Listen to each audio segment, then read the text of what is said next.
Corona core group की बैठक के बाद सीएम शिवराज सिंह चौहान ने मध्य प्रदेश में ब्लैक फंगस को महामारी घोषित कर दिया है। अब सरकार ब्लैक फंगस के मरीजों, मृतकों और इलाज का पूरा रिकॉर्ड रखेगी। प्रदेश के सभी अस्पतालों में इसके इलाज की और दवा के लिए सरकार निगरानी करेगी। दवाओं की सप्लाई बनाए रखना भी सरकार की जिम्मेदारी होगी।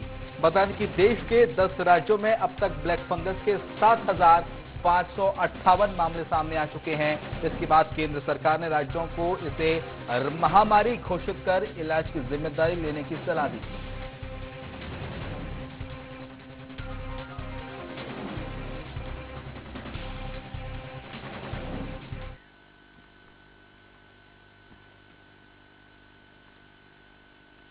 एकदम से डायबिटीज का अचानक से बढ़ जाना, ब्लड शुगर का बढ़ जाना, इस त्रिकोण ने जो है लोगों को म्यूकोरमाइकोसिस का वायरस आमतौर पर हमारे नाक में भी रहता है, आपकी नाक में भी रहता है, लेकिन मेरे और आपको वो कुछ नहीं बिगाड़ पाता क्योंकि हमारे शरीर की प्रतिरोधक क्षमता बहुत अधिक है। लेकिन जैसे ही शरीर की प्रतिरोधक क्षमता कम होती है वैसे ही अटैक करता है और हमको म्यूकोरमाइकोसिस देखने को मिल रहा है।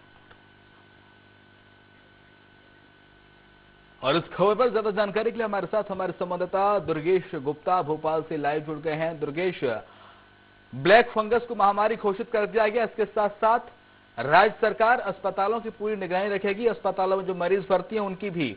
हालांकि इससे पहले राजस्थान, हरियाणा तमाम ऐसे राज्य हैं वहां पर ब्लैक फंगस को पेंडेमिक घोषित किया जा चुका है। बिल्कुल शिवम, मैं आपको बता दूं कि मध्य प्रदेश सरकार ने भी आखिरकार यह फैसला ले लिया है। 29 दिन में करीब 600 मरीज पूरे प्रदेश में मिले हैं। 600 मरीज आने के बाद में सरकार ने यह फैसला लिया है कि इसको भी महामारी घोषित किया जाए। ब्लैक फंगस के बारे में बताना चाहूंगा कि यह एक ऐसा इन्फेक्शन है जो कि कोरोना से कहीं हद तक खतरनाक है। कोरोना से खतरनाक के साथ साथ भी यह बहुत ही महंगा इलाज है, करीब 8 से 10 गुना ज्यादा कोरोना से महंगा इलाज है। और ब्लैक फंगस इन्फेक्शन के करीब राजधानी भोपाल की बात करें तो करीब 250 मरीज केवल राजधानी भोपाल में मिल चुके हैं, जो कि जिनमें से करीब 10 से 12 मरीजों की इससे मृत्यु भी हो चुकी है और कई मरीज ऐसे हैं जिनकी सर्जरी की जा चुकी है। और साथ ही साथ यह एक ऐसा इन्फेक्शन है कि जो बॉडी का ऑर्गन होता है, महत्वपूर्ण ऑर्गन होता है, यदि वहां पर यह इन्फेक्शन फैलता है तो उस बॉडी के इंपॉर्टेंट पार्ट, चाहे वह आंख हो या जबड़ा हो, उस पार्ट को निकालना ही इसका एकमात्र इलाज बचता है। और इलाज के साथ साथ में यदि समय रहते इसको नहीं निकाला जाता है तो वहां तक मरीज की मौत तक हो जाती है इस इन्फेक्शन की वजह से। जी शिवम।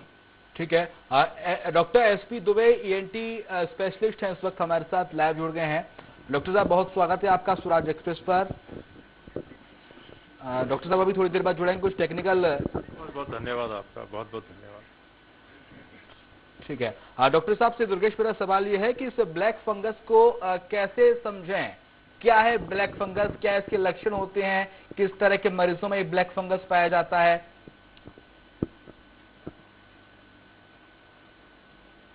आमतौर पर जैसे कि फंगल इन्फेक्शन जो रहता है वो हमेशा से ऐसे मरीजों में होता है जिन लोगों के शरीर की इम्यूनिटी कम रहती है, और जब शरीर की प्रतिरोधक क्षमता कम होती है तो ये फंगस हमारे शरीर पर आक्रमण कर लेता है। जैसा कि मैंने पहले भी बताया था कि ये जो म्यूकोरमाइकोसिस का जो स्पोर है, ये हमारे, मुझे फीडबैक आ रहा है थोड़ा सा, मैं इको आ रहा है शिवम जी डॉक्टर साहब प्रॉब्लम की वजह से। जी जी। तो आमतौर पर क्या होता है कि फंगस जो है वो हमारी नाक में रहता है, मेरी नाक में भी है, आपकी भी नाक में है और सभी की नाक में रहता है, और ये फंगस हमको कभी भी परेशान नहीं करता। मैं भी आपके चैनल पर ही एडवाइजरी सुन रहा था कि सामान्य लोगों को बार बार हाथ पांव धोने की या बहुत ज्यादा सावधानी लेने की जरूरत नहीं, क्योंकि ये मैं बता दूं कि ये ब्लैक फंगस संक्रमणकारी रोग नहीं है। मैंने अभी करीब 60 से अधिक मरीजों का ऑपरेशन किया। कई बार परिजन आके मुझसे कहते हैं कि पिताजी को हम घर ले जा रहे हैं, क्या माताजी को उनसे अलग रखें? तो माताजी को उनसे अलग रखने की जरूरत नहीं है, क्योंकि ये व्यक्ति जो है ये संक्रमण नहीं फैलाता। कोरोना की तरह हमें ब्लैक फंगस के मरीज को अपने घर में अलग से सुलाने की या उसके साथ डिस्क्रिमिनेशन बरतने की बिल्कुल भी आवश्यकता नहीं है। ये बिल्कुल भी मनुष्य से मनुष्य में संक्रमण नहीं फैलाता।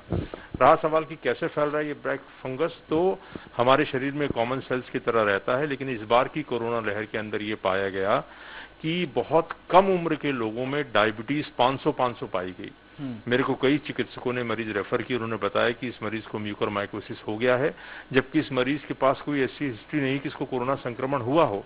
हमें यह भी पता है कि इस बार की लहर के अंदर कई बार संक्रमण हुआ, लेकिन वो आरटी-पीसीआर में डिटेक्ट नहीं हुआ। यंग लोगों की शुगर 500, उनका HbA1c 12-13 ऐसा पाया गया। साथ में एक चीज जो लिम्फोसाइट होती है ब्लड के अंदर, जो कि शरीर की प्रतिरोधक क्षमता के लिए रिस्पॉन्सिबल होती है, उसके काउंट में कमी पाई गई। तो डायबिटीज, लिम्फोसाइट में कमी और साथ में स्टेरॉइड का इनडिस्क्रिमिनेट यूज, हमने ये देखा कि पर्चों के अंदर 21-21 दिन के लिए स्टेरॉइड की हाई डोजें लिखी गई हैं, जबकि एम्स में सब जगह में ये रिकमेंडेशन करी गई कि माइल्ड टू मॉडरेट केसेस के अंदर स्टेरॉइड की जरूरत नहीं है, अगर है भी तो 5 से 7 दिन तक। तो ये तीनों जो त्रिकोण यहाँ पर जुड़े, इस कारण से जो है हमें इस बार की कोरोना की लहर में ब्लैक फंगस के मरीज बहुत ही अधिक संख्या में देखने को मिल रहे हैं, जो कि बहुत ही अप्रत्याशित है। रहा सवाल स्टेरॉइड का, तो कई बार मैंने एक नेफ्रोलॉजिस्ट से बात करी कि आप लोग डायलिसिस करते हैं और आप लोग अपने मरीजों को स्टेरॉइड देते हैं, आपके मरीजों में कितने ब्लैक फंगस मिले? तो उन्होंने मुझे कहा, डॉक्टर साहब ऐसा तो कभी नहीं देखा गया। तो कहीं ना कहीं सारे बड़े लोग विशेषज्ञ आपस में ये भी चर्चा कर रहे हैं कि ये जो वायरस है कहीं ना कहीं हमारे पेनक्रियास के अंदर जो बीटा-2 सेल है जो इंसुलिन प्रोड्यूस करता है, उसके ऊपर भी आक्रमण कर रहा है, जिस कारण से यंग लोग डायबिटीज के शिकार हो रहे हैं।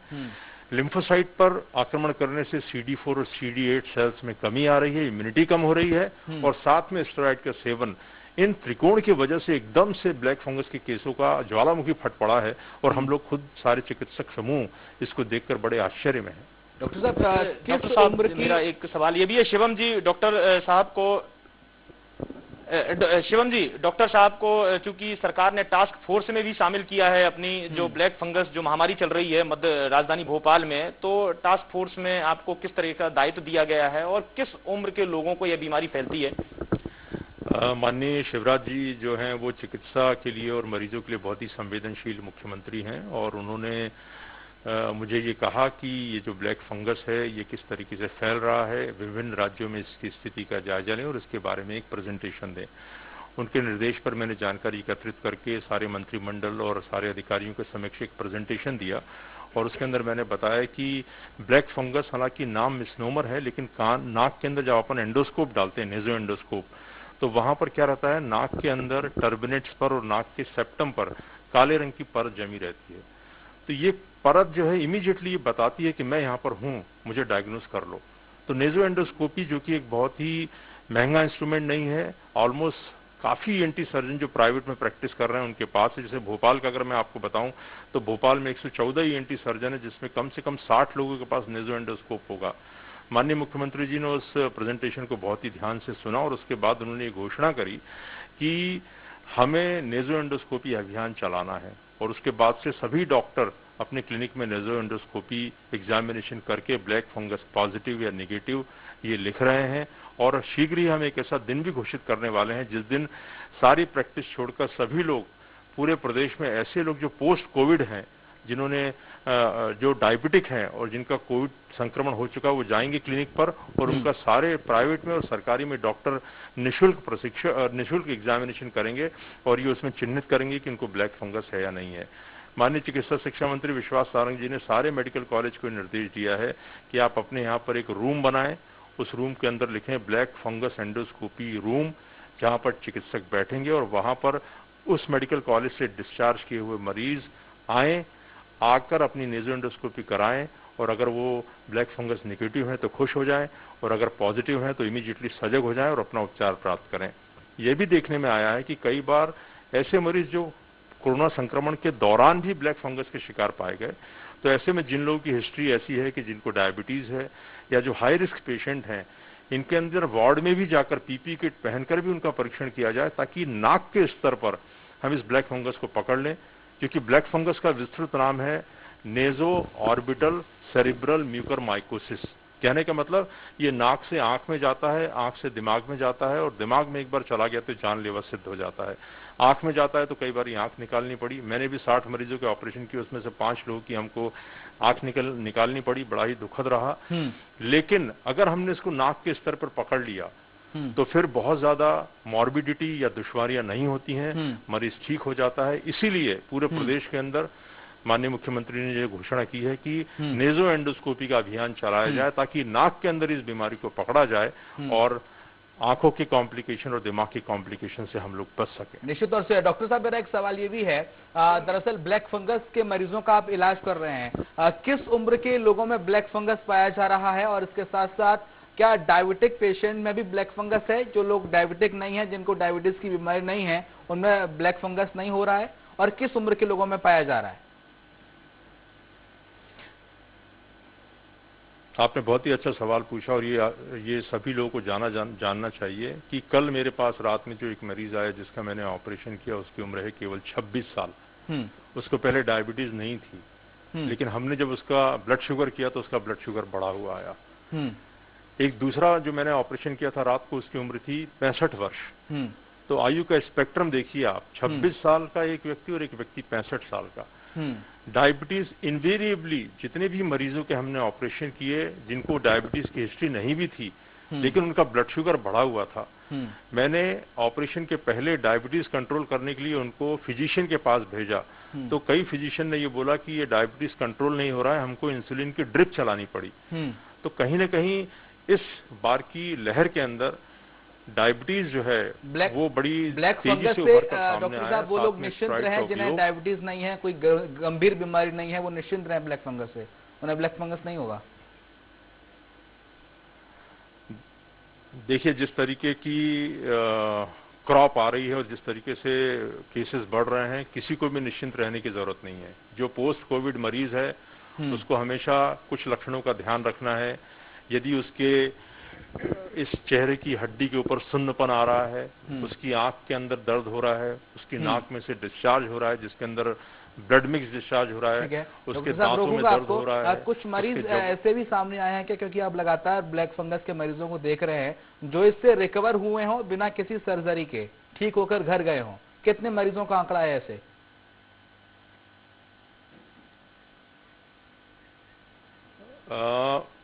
ब्लैक फंगस अगर एक बार दिख गया है वो कितना भी छोटा क्यों ना हो, उसका सर्जिकल डिब्राइडमेंट होना चाहिए। नाक के अंदर अगर मान लीजिए कि स्ट्रक्चर होता है टर्बिनेट, अगर उसके अंदर भी एक काला धब्बा आपको दिखाई दे रहा है तो इमीडिएटली उसको काट के पहले निकाला जाए। Surgical debridement followed by amphotericin B injection, जो नाम हर जगह बहुत प्रचलित हो गया और जो आज बाजार से में उपलब्ध नहीं है, उससे उसका ट्रीटमेंट होना चाहिए, तभी ये पूरी तरीके से जाएगा। सर्जिकल डिब्राइडमेंट किए बिना अगर हम एम्फोटेरिसिन बी मरीज को लगाएंगे ब्लैक फंगस के होते हुए भी, तो वो दवा का वेस्टेज है एक तरीके से। ये जरूर है कि ऑपरेशन में लेने के पहले 2-4 इंजेक्शन लगाए जाते हैं ताकि चीज जो है कंट्रोल में रहे, एकदम से कोई क्राइसिस ना हो। अदरवाइज बिना सर्जरी किए अगर हम मरीज को मान लीजिए 2 हफ्ते 3 हफ्ते तक केवल एम्फोटेरिसिन बी के महंगे इंजेक्शन कितने भी लगा दें, फायदा नहीं होगा। क्योंकि जब तक, जैसे आपको एक एग्जांपल देता हूं, जैसे गैंग्रीन होती है, जब तक सड़ा टिश्यू आप बाहर निकाल कर ब्लीडिंग नहीं करेंगे तभी वो एम्फोटेरिसिन बी वहां पर पहुंचेगी निश्चित तौर से। और बहुत ही महत्वपूर्ण जानकारी आपने दर्शकों से साझा की और बहुत ही महत्वपूर्ण जानकारी आपने दी जिससे दर्शकों ने इसका लुत्फ उठाया। बहुत शुक्रिया डॉक्टर साहब आपका स्वराज एक्सप्रेस से जुड़ने के लिए और तमाम सारी बातें ब्लैक फंगस से जुड़ी हुई साझा करने के लिए। बहुत शुक्रिया आपका।